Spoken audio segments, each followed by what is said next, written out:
Mukunda Silks grand opening on 23rd November at Dilshuk Nagar. 1400 rupees sarees, 111 rupees fancy pattu sarees, me sontam.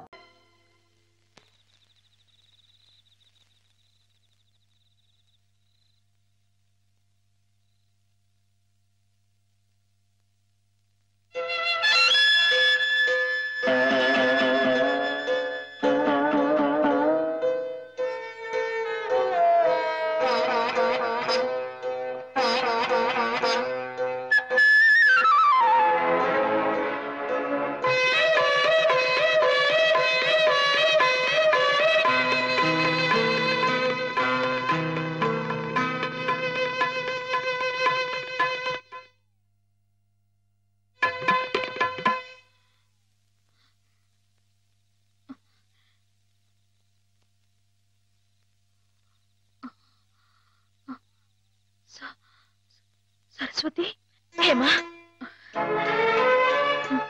నేను ఇక్కడున్నానేమిటి? కొద్దిగా ఒంట్లో బాగుండకపోతే ఇక్కడికి తీసుకొచ్చారు. రేపు ఇంటికి వెళ్ళిపోదు గాని. ఇందాక జోలపాట పాడింది మాధవ. మాధవే కదూ? అతను ఇక్కడున్నాడేమిటి? చెప్పు Saraswati. Soldier soldier get up. మన సరిహద్దుల దగ్గర ఏదో అలజడి వినిపిస్తోంది. మన సైనికులు ఆల్రెడీ ట్రైన్ లో బయలుదేరిపోయారు, కానీ ఇంజన్ లేదు.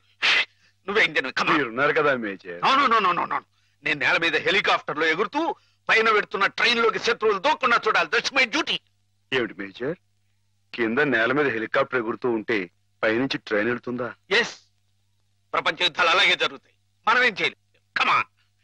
నేను ఆ ట్రైన్ ఎక్కి అలాగే వెళ్ళిపోను. నువ్వు మా సైన్యంలోనే ఉండాలి. అలాగే మేజర్. Thank you. కమ్ అలాగే.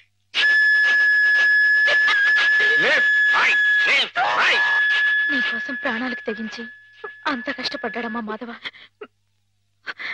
నేను వెంటనే మాధవ చూడాలి. నన్ను తీసుకెళ్ళవ సరస్వతి. అలాగే.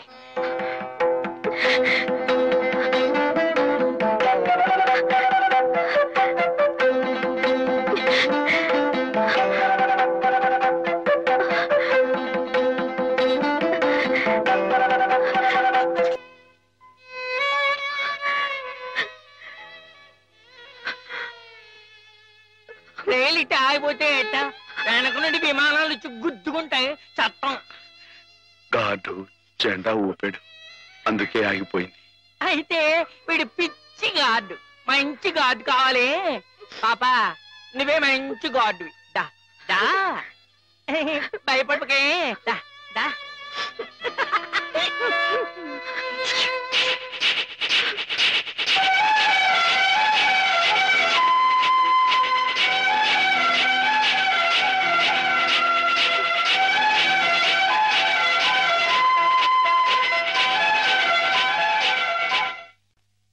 నాన్న, మా పెళ్లికి ముహూర్తం పెట్టించమని సిద్ధాంత్ గారికి చెప్పావా? అవునరా, బావ పోయి అప్పుడే ఏడాది కావస్తుంది.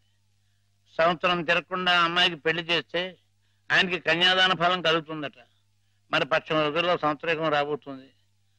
అందుకే ఈ లోపల ఏదైనా మంచి ముహూర్తం ఉంటే చూడండి అని చెప్పాను. వద్దు నాన్న, నువ్వేం తొందరపడకు. ఏమిట్రా, హేమకు పూర్తిగా నయమైపోయింది, రేపు ఇంటికి తీసుకెళ్లిపోవచ్చని కూడా చెప్పారుగా. ఏమైనా హేమన్ నాకు ఇచ్చి చేయడం న్యాయం కాదు. న్యాయం కాదా? అదేమిట్రా?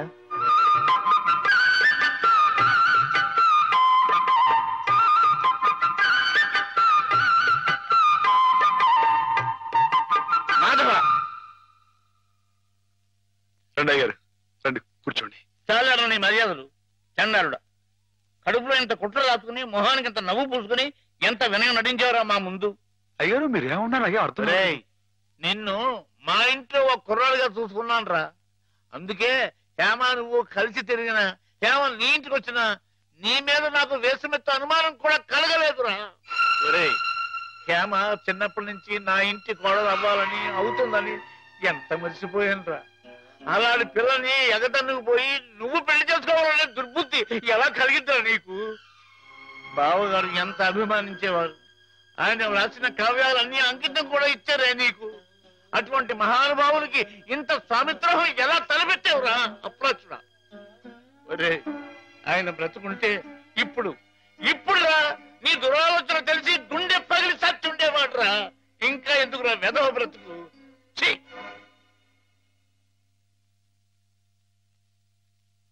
వా, అంత పనిచేసేయండి ఎదవా, తప్పు కదండి. ఎరా, తెన్నింటి వాసాలు లెక్క పెడతావా? అసలు ఈ పుట్టగతులు ఉంటాయరా? ఇట్టండి అదేనండి, ఇట్లా ఎవరు పని చేస్తాను వదిలిపెడతాండి, నరికి పోగులు మీకేం తెలుగు అమ్మాయి గారి మీద నీకు పాడుబుద్ధలా కలిగిందిరా. నువ్వు మనిషి కారా, పశువురా, పశువు. మీరు చెప్పుకోవడారా ఇలాంటి తప్పుడు చేస్తారు.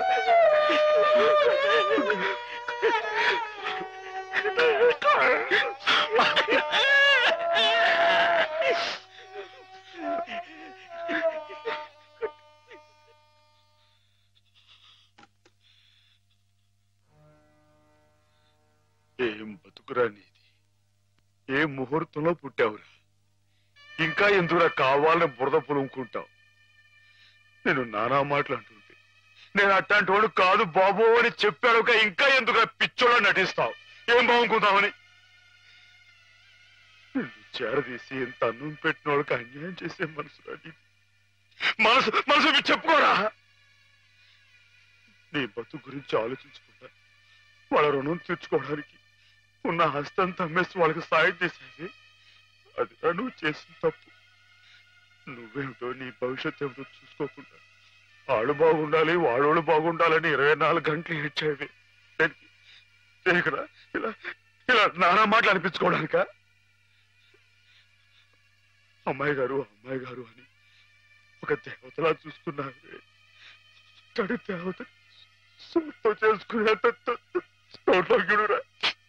మాటలు పిచ్చదవా. నీ బతుకి ఓ తోడు కావాలని కూడా చూసుకోకుండా అమ్మాయి గారికి మంచి తోడు దొరికిందని తెగ సంబరపడిపోయావే. దేనికిరా? దేనికి ఇలా పిచ్చోళ్ళ మధ్య నరకేతం అనిపించడానిక? ఏదో ఓ తాగుబోతే అథవా నానా కూతురు కూర్చోడంటే వదిలేయచ్చు, కానీ చిన్నప్పటి నుంచి నువ్వెవరో నువ్వేంటో తెలుసునా ఆ పెద్ద అన్నారే మాట్లాడినాడంటే ఒరే మాధవా, నిన్ను ఆ దేవుడు కూడా అర్థం చేసుకోలేదా? అర్థం చేసుకోలేదు. కుళ్ళు చచ్చిపోయేదాకా ఏడవరా ఏదవా, నీ ముఖం నాకు ఏదవని.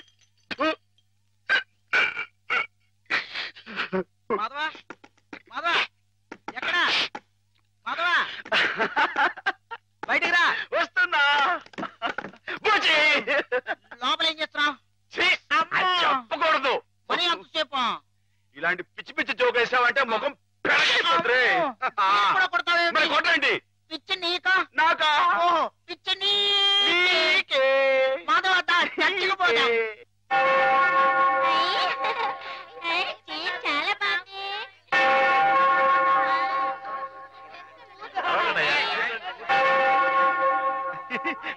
నేను ఇక్కడ వెళ్ళే.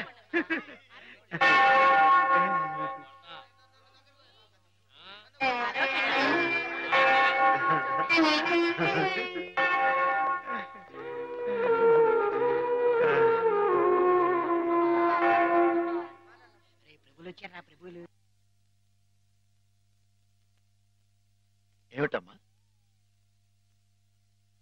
ఒక జీవితానికి సంబంధించిన ముఖ్యమైన సమస్య గురించి ప్రభు సలహా కావాలి ఫాదర్. ఏమిటో చెప్పమ్మా. ఒక ఊర్లో ఒక అబ్బాయి ఒక అమ్మాయి ఉన్నారు. ఆ అమ్మాయి ఆ అబ్బాయిని ప్రాణం కంటే మిన్నగా ప్రేమించింది. కానీ వాళ్ళిద్దరు కులాలు వేరు, అంతస్తులు వేరు. ఆ కారణంగా నేను నిన్ను ప్రేమిస్తున్నానన్న మాట పెదవుల దాకా వచ్చినా నోరు విప్పి అతనికి ఎన్నడూ చెప్పుకోలేకపోయింది. ఆ అబ్బాయికి ఆ అమ్మాయి అంటే అంతులేని అభిమానం. ఆ అమ్మాయి సుఖ సంతోషాల కోసం తన యావదాస్తిని ధారపోశాడు అతను. మానసికంగా శారీరకంగా చిత్రహింసల్ని భరించి గతి తప్పిన ఆ పిల్లని మళ్ళీ మామూలు మనిషిని చేశాడు. పెళ్లి చేసుకోవాల్సిన సమయం వచ్చినప్పుడు ఆ అమ్మాయి తనకి కొత్త జీవితాన్ని ప్రసాదించిన ఆ అబ్బాయిని చేసుకోవాలా? కట్టుబాట్లకి లొంగిపోయి మనసు చంపుకొని పెద్దలు కుదిర్చిన పెళ్లి చేసుకోవాలా? ప్రభువుని అడిగి చెప్పండి ఫాదర్. ఎవరా అమ్మాయి? నేనే ఫాదర్. మరి ఆ అబ్బాయి? నాకు అనవసరం. ఆ అబ్బాయి ఎవరైనా సరే నాకు అనవసరం. అటువంటి అడగకూడని ప్రశ్నలకు ప్రభు మేము సమాధానం చెప్పంగాక చెప్పం. అంతే చెప్పం. ప్రభుని పిచ్చి పిచ్చి ప్రశ్నలు వేస్తారా? ప్రభు కోపం వచ్చి పైకి వెళ్ళిపోతాడు. నేను ఇక్కడ పైనున్నాను.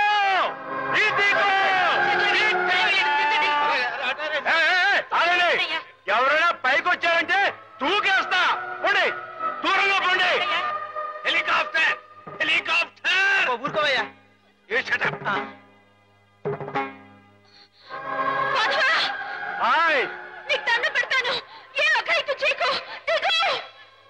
మేము మనిషిని పుట్టించినప్పుడు అతని కులం లేదు, మతం లేదు. కానీ మీకు మీరే కట్టుబాట్లు పెట్టుకున్నారు. మీరు పెట్టుకున్న ఆచారాలు మీరు గౌరవించి తీరాలి.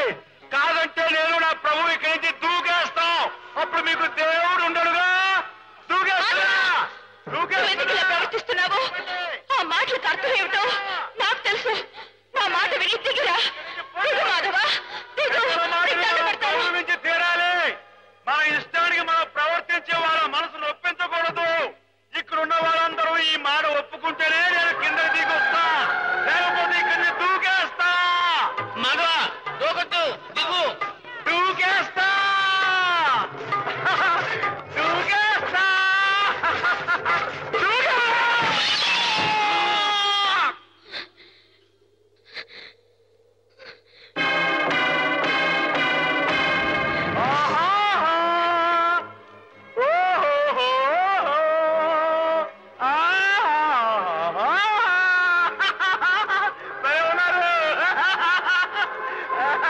మనసు నిండా మాధవుడు రూపం నిండున్నప్పుడు ఈ ఒట్టె కట్టెని నీకు అప్పచెప్పటం భావ్యం కాదనిపిస్తోంది బావా. ఆ ఆత్మవంచన కంటే ఆత్మహత్య మేలనిపిస్తోంది. దయచేసి నా కోసం వెతకండి. సెలవు. హేమ.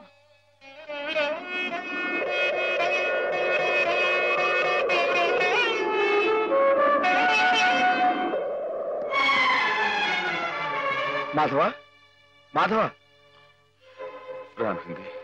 చాలా ఘోరం జరిగిపోయిందయ్యా. ఏం జరిగింది? శ్రీపతికి హేమకి సలక్షణంగా పెళ్లి జరుగుతుందని పెద్దలు ఈ రాత్రికే ముహూర్తం నిశ్చయించారు. కానీ ఈ లోపు ఇది చూడు. ఏమిటిది? హేమ ఉత్తరం రాసిపెట్టి ఎక్కడికో వెళ్ళిపోయింది.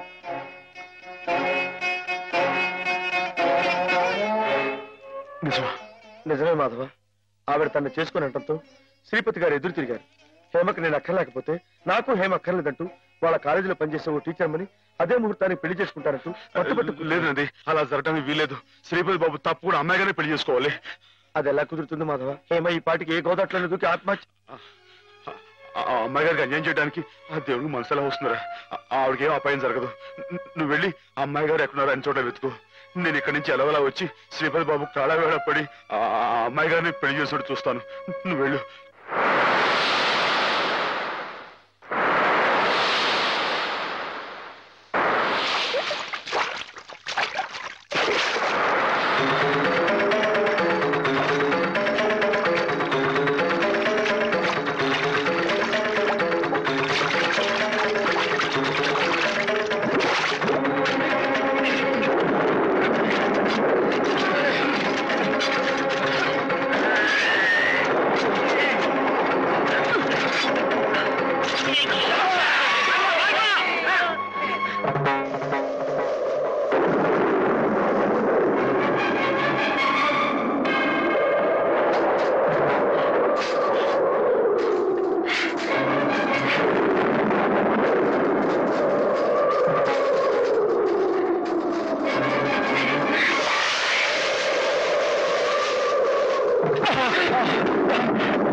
నాలుగు దొరికావు బే.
రామాకు నీకోసం ఎదురు చూస్తున్నాం. బాబు గారు, అమ్మాయి గారు ఎక్కడ? చెప్పండి, మాట్లాడమండి. అమ్మాయి గారికి ఏమైంది?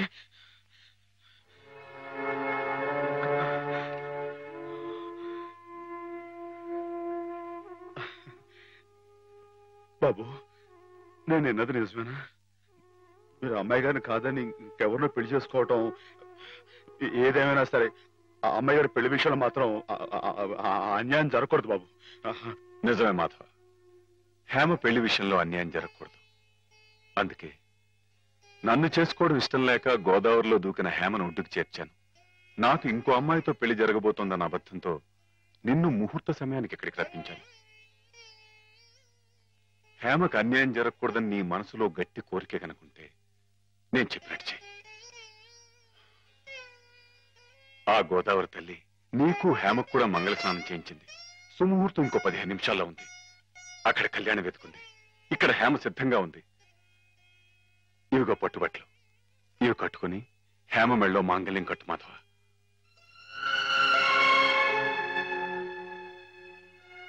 చూడు మాధవ, దగ్గర బంధువులు మేమేమి చేయలేక చేతులు ముడుచు కూర్చుంటే ఏ సంబంధం లేని నువ్వు ఆపద్బాంధవుళ్ళ మా కుటుంబాన్ని ఆదుకున్నావు.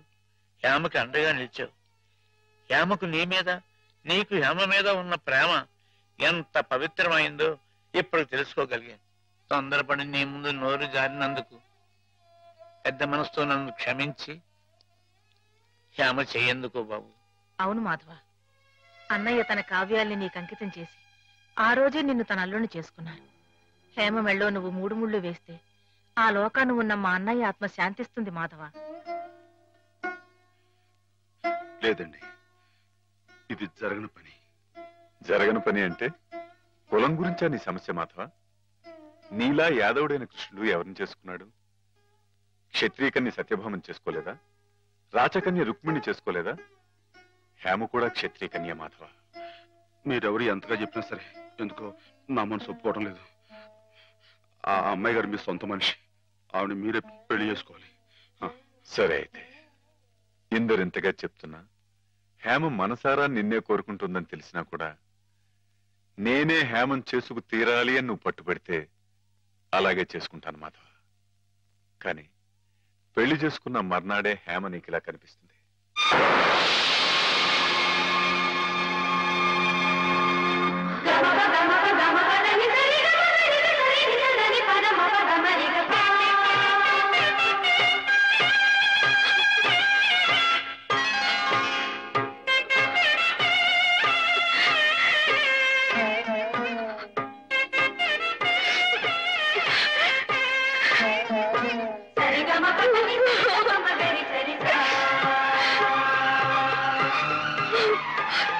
మీ కలయిక ఈశ్వరేచ్ఛ కాదంటం ఎవరితరం మాధవ. ఇద్దరు పార్వతీ పరమేశ్వరుల్లా ఒకరి కోసం ఒకరు పుట్టారయ్యా.